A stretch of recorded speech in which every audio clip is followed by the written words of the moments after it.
The children are over here. Happy Sunday! Happy Sunday! Yeah. Here's our children playing with the parents.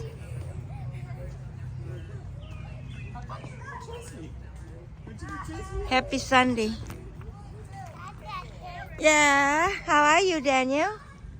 I see your daddy's over there. I see your daddy right there. Good boy. Good boy, Daniel. Daniel is a good boy. Here's our children playing over here. We are looking after our children. They are having fun. We so thank God they have fun. Yeah. Yeah, be careful, everyone. Yeah. It's a beautiful. That's good. You guys having fun. Hi, Rachel. Good morning. Rachel and her children. Her twins so cute.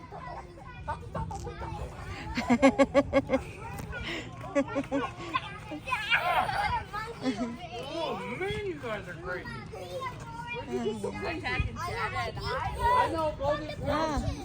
We got some water over here. Beautiful up there and beautiful down here. Holy smokes. My life just flashed before my eyes. Thought that was it. This is it. So beautiful up there. Wow. Thank you, Jesus, for being here with us, Lord. Thank you, Lord Jesus, for the beautiful sunshine surface. Get down here with these beautiful, beautiful yellow flowers. There's 3 of them. There's 3 of them right here. Our children. Oh, Lala, don't run to the car. Don't run over there. Come inside. Wait. Aven. Bring Mama Okay. her phone first. Yes. Bring Mama her phone first. Don't go over there. It's dirty. It's dirty. Don't go over there. It's dirty. We have to go up. These are dirty. That's too dirty. We don't go there. Let's go over there. Because it's gonna dirty your shoes and everything. It's gonna be hard for your mommy to wash it. Yeah. Thank you. Thank you. Really good. Really good. Be careful when you guys run. Don't run to the water. It's dirty for our clothes. Okay. Stay safe, everybody. Safety first. Good job. You guys stay under the tree. And look at up here, beautiful sunshine to our face. Look at so beautiful up there. And beautiful down here.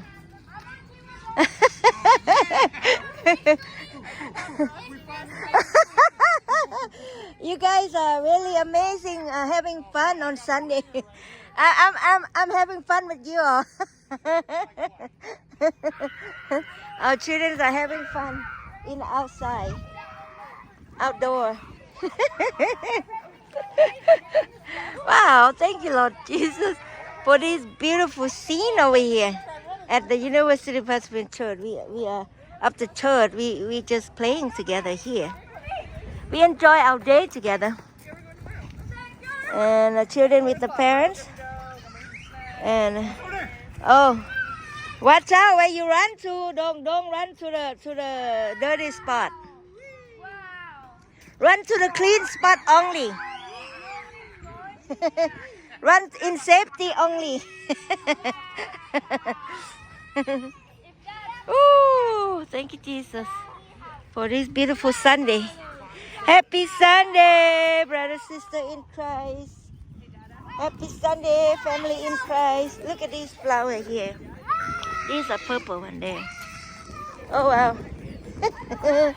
We are going around and around. Just looking at the beautiful flower over here. Look. Over here too. Oh, wow. Look at this. Yoo-hoo. Yoo-hoo, yoo-hoo. So beautiful. Hey, listen, I only have so beautiful. Shirt. You can't ruin my shirt. We have a beautiful time together. All right. Hallelujah. Wow. Everybody having fun. Thank God we're all having fun. I hope that the thing is not too hot because the weather getting hot. Oh la la, you have to listen to direction, okay? Listen to direction.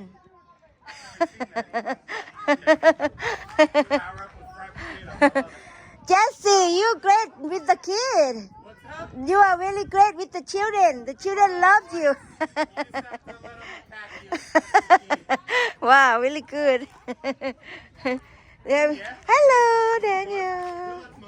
You having fun? Daniel's having fun over here with the daddy. Huh? Oh, hold, oh, okay. Okay, we coming inside. Oh, these are trash. Let's put in the trash. Oh, this some kids. These are some kid snack. โอ้สบายดี มาเฮียนพระคัมภีร์ต่อกันเลยวันนี้ ต่อฮะโอเค ขอบคุณพระเจ้า โอเคเนาะเราที่ร่วมใจกันอธิษฐานก่อนสาธุการแด่พระสัมมาสัมพุทธพระองค์สำหรับสาววันนี้ที่ผมให้พวกเราได้มาศึกษาคำของพระองค์บทเรียนนี้ขอให้พวกเราได้มีสติปัญญาพระเจ้าทรงให้พวกเราได้เข้าใจในคำสอนนี้พวกเราได้เห็นตามนั้นสิ่งอย่างเกิดขึ้นไปตามที่พระองค์ได้ตรัสไว้ทำมาทุกสิ่งกับพระองค์กำลังของพระองค์กำลังสุดใจ อาเมนเฮียนต่อกันแล้ววันนี้เฮียนต่อแล้ว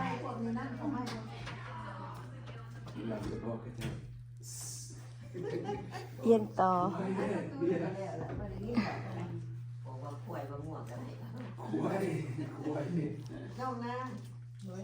โอเคเอารถเดินมีแต่1 2 3 4 5 คน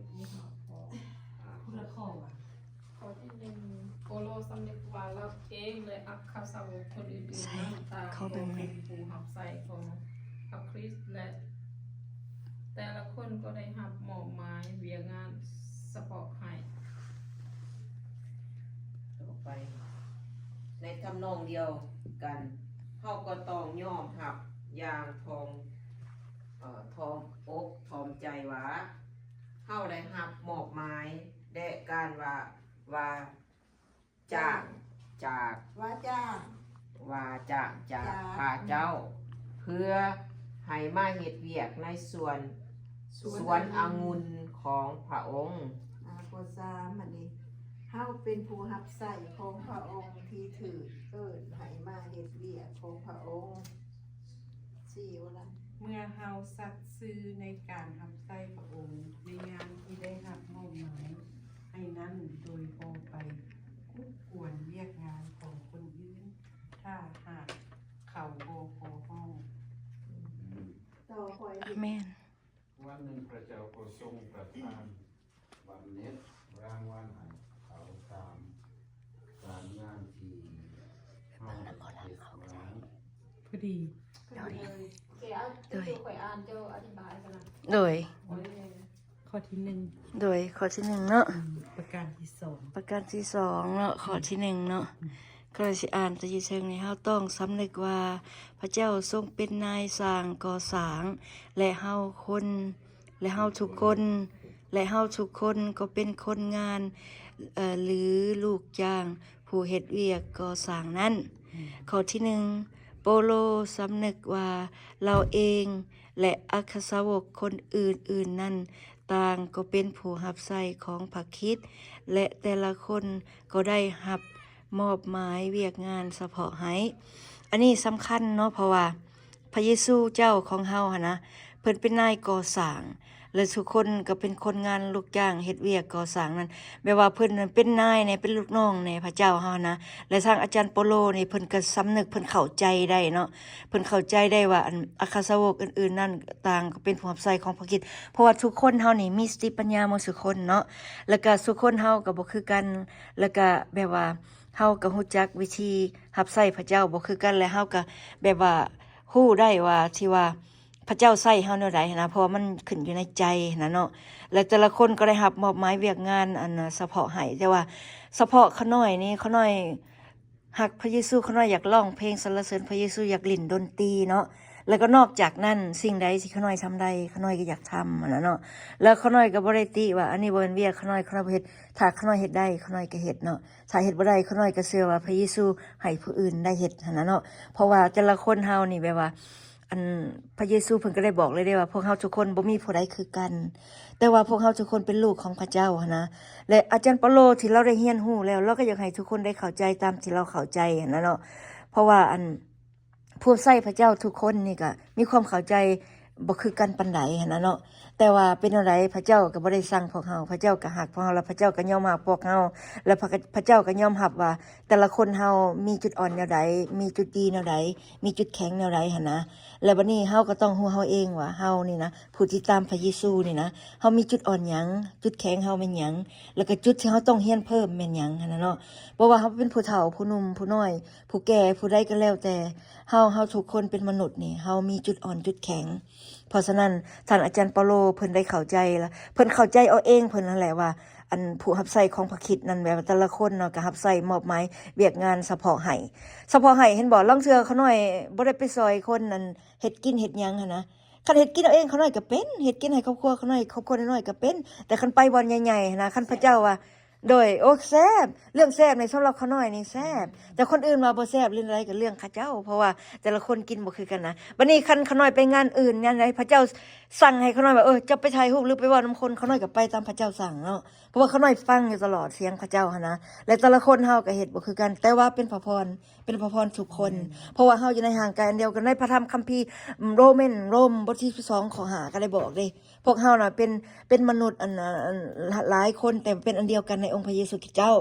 บัดนี้คือกันในพระธรรมเอเฟโซบทที่4ข้อ4ฮอดข้อ6ก็ได้บอกกันว่าเฮาอยู่ในพระเจ้าองค์เดียวในพระวิญญาณอันเดียวและพระเจ้าก็เป็นพระเจ้าองค์เดียวของพวกเฮาหั่นนะเพราะฉะนั้นคนเฮาต้องรับกันว่าผู้นี้เป็นนี่ผู้นั้นเป็นนั่นแหละเฮาก็ต้องขอบคุณพระเจ้าสำหรับแต่ละคนเขาน่อยเข้าใจไปสิเนาะ เอเมน หน่อยขอบคุณพระเจ้า ในทำนองเดียวกันเฮาก็ต้องยอมเอาฮะ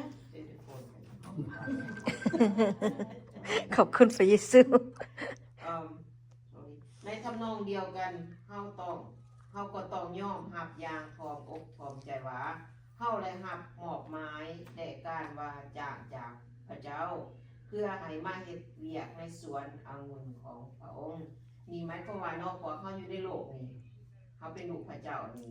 แต่ละคนเฮาอยู่ร่วมกันนี่เปรียบเหมือนสวนองุ่นเฮารับใส่ซึ่งกันและกันเฮาพร้อมใจเฮ็ดเฮาเฮ็ดด้วยใจสมัครอยากเฮ็ดเนาะว่าเวียกพระเจ้า อือหื เฮา อ เฮ็ดแต่เฮาสิได้บำเหน็จจากพระเจ้าวันเฮาตายไปวิญญาณเฮาแล้วก็เฮาก็เฮ็ดเป็นหยังนะให้คนจะว่าโอ้ลูกพระเจ้ามักซอยคนจังซี่นี่นะเฮาก็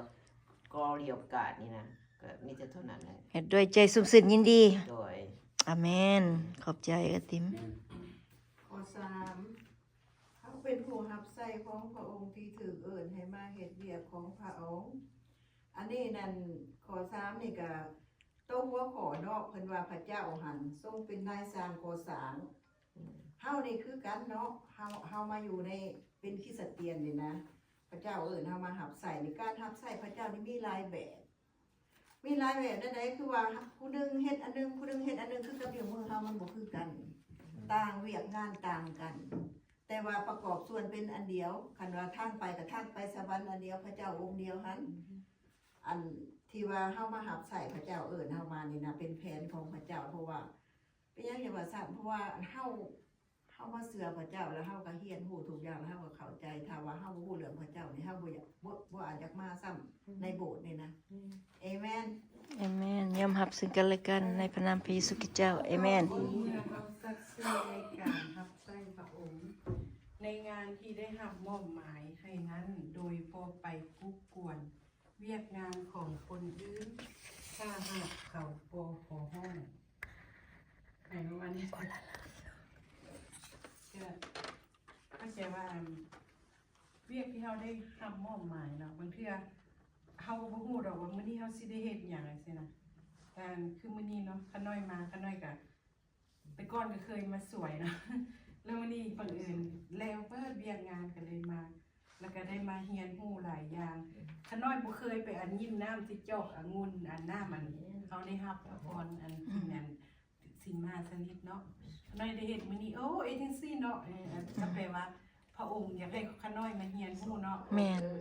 หลักก็คือว่าสมมุติว่าผู้ใดมาทานกับคนนั้นเฮ็ดอะไร แม่นแม่น กันนะ ไม่ ก็ ได้ เส้ เรีย น น กัน รู้นำกัน แม่น อันนั้นแหละอันแล้วก็การที่ว่าบ่อันหยังก็อันที่ว่าอันบ่ไปกุ๊กกวนผู้อื่นน่ะคันเราเฮ็ดแล้วถ้าว่าเวียกอันมันบ่ไปแตะต้องอันใดอันหนึงมันก็เป็นเวียกที่ว่าพระเจ้าให้เราแบบสมบูรณ์แบบเนาะ แม่นพระเจ้านำพา ถ้าว่าหากเขาบ่ขอห้องเลยนะอันนี้ก็ได้ว่ามันสิใช้ได้เรียกงานพระเจ้าบ่ขอห้องคือว่า the same thing กันเฮาเห็นเขาเจ้าเฮ็ดนะเป็นคนอื่นเฮ็ดเห็นคนอื่นเฮ็ดแล้วเขาก็บ่ไปกวนบ่ไปกวนเขาเจ้า ไปกวนยันเรียกกันเสีย บ่ไปกวนแบบว่าเจ้าเฮ็ดบ่ถูกได้นั่น โอ้ นี่นะ เฮาไปซอยดีได้เฮาไปซอยกัน เฮาไปว่าต้องเฮ็ดจังซี่ต้องเฮ็ดจังซี่จังคืออันบ่แม่น บ่แม่นเนาะ ว่าเขาเจ้าเฮ็ดแล้วก็หน้าที่ของเขาเจ้าก็ปล่อยเขาเจ้านั่นน่ะแต่คันเขาเจ้าเอิ้นเฮาคันเขาเจ้าว่าซอยไปได้สิเฮาจังไปซอย บ่เอิ้นเฮาก็ซอยได้คนพระเจ้า แบบอุลัมมามื้อเช้าเห็นบ่ หรือว่าเฮาบ่แม่นซอยเนาะอันนี้เพิ่นเขาเจ้าถามนะเขาเจ้าถามว่าโอ้อันนี้เฮ็ดแนวใดสิเฮาจังไปบอกเนาะว่าต้องเฮ็ดไปสิ มัน ไป แบบว่า สิ กินไปสอนเฮ็ดกาแฟมัน ฮะ เขา คั เป็น แม่น คันเจ้าบ่ถามเฮาว่าบอกไว้แด่ว่าเฮ็ดแนวใดสิเอาไปบอกเขาเจ้าหั่นบ่ถูกไปบอกเขาเจ้าว่าต้องเฮ็ดไปสิเด้ออันนั้นแหละเขาเจ้าว่าไว้ แล้วแต่สภาพเนาะบางคนนี่ตอนกระเจ้างงๆนะครับไปเว้ากระเจ้าได้ยินกระเจ้าก็ดีใจได้ฮู้หั่นนะโดยขึ้นกับสภาพการ แล้วบ่สี่อ่านนะว่า อะไรอยู่เวลา ลูกพระเจ้าเฮาแบบเฮาเขาเอิ้นว่าอิหยังก็อันคนลาวมักว่าก้นมอนไปมอนมามอนซอยกันหั่นนะเข้าใจกัน ซอยกันเป็นดิฟเฟนไปบอกเขาเจ้าเป็นดิฟเฟน แม่นแล้วเฮาแบบว่าเข้าใจหั่นนะเข้าใจซึ่งกันและกัน อีสุกต่อ สุดท้ายเนาะ ขอ เพราะว่าเปรียบเทียบเรื่องการงานเนาะแล้วก็เรื่องพระเจ้าสิทธิประทานในเฮาเรื่องเรียกงานเนาะคือสำคัญก็คือเฮาฮักพระเจ้าเนาะแล้วก็สุดอกสุดใจแล้วก็จุดสำคัญคือกันในการกระทำของเฮาเนาะระหว่างเฮากับพระเจ้า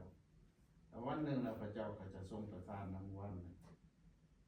ให้เฮาที่ตามที่การงานที่เฮาได้เฮ็ดมานั้นเนาะ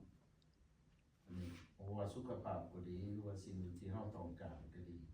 ที่เฮาเฮ็ดกับพระองค์ก็แน่นอนเฮาต้องได้รับผลประโยชน์เนาะจากเพิ่นเนาะถ้าว่าเฮาเฮ็ดโดยความเต็มใจของเรา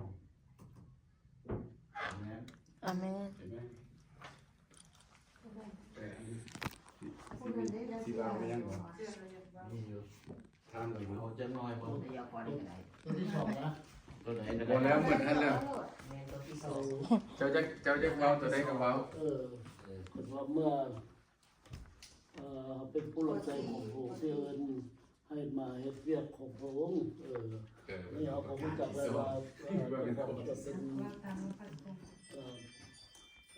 พระเจ้าเป็นเจ้าของสวนเราก็เป็นคนงานของพระเจ้าและทุกคนมัน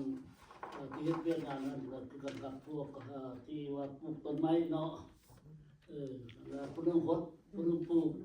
แล้วเรื่องกันมันที่ใหญ่ขนาดนั้นเป็นโมกเวียกงานให้พระเจ้า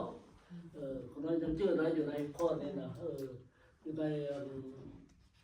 เรื่องคนทบท3ข้อ7บอกว่า so neither ว่านะ the one who plant nor the one who water is anything but God make the thing grows เหมือนพระว่านะ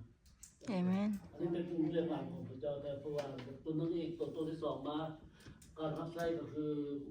ซิสเตอร์แม่ตัวว่านี่แหละเรื่องการแต่ละคนก็บอกคือกัน1เปโตรบท4ข้อ10บอกว่าอาจารย์มีความสามารถหรือว่าผู้ใดผู้นึงที่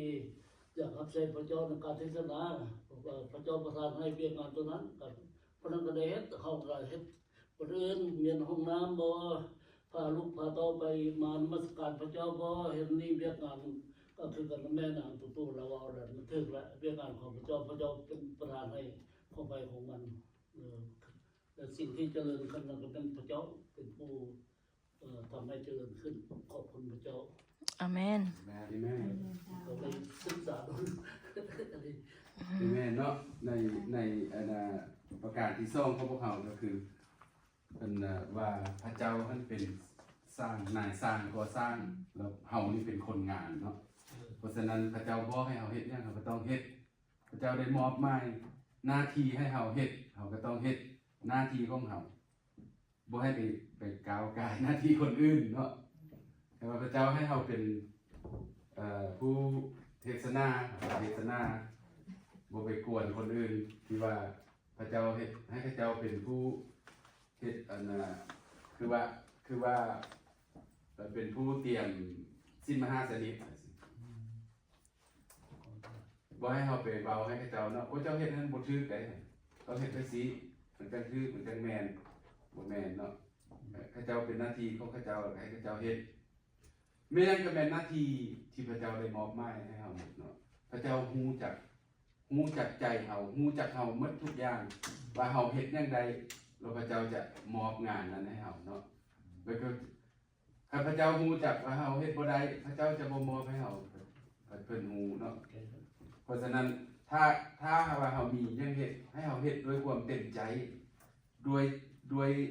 ความสมซื่อยินดีบ่ให้ว่าโอ้ยเวียกอันนี้เนี่ยมันบ่ดีขน้อยบ่อยากเฮ็ดขน้อยอยากเป็นอาจารย์เนาะพระเจ้าฮู้พระเจ้าก็บ่ให้เฮ็ดเอาเป็นอาจารย์บ่ได้เนาะแล้วแบบเดียวกันกับในพระคัมภีร์ที่คนงานอยู่สวนองุ่นเนาะที่ว่า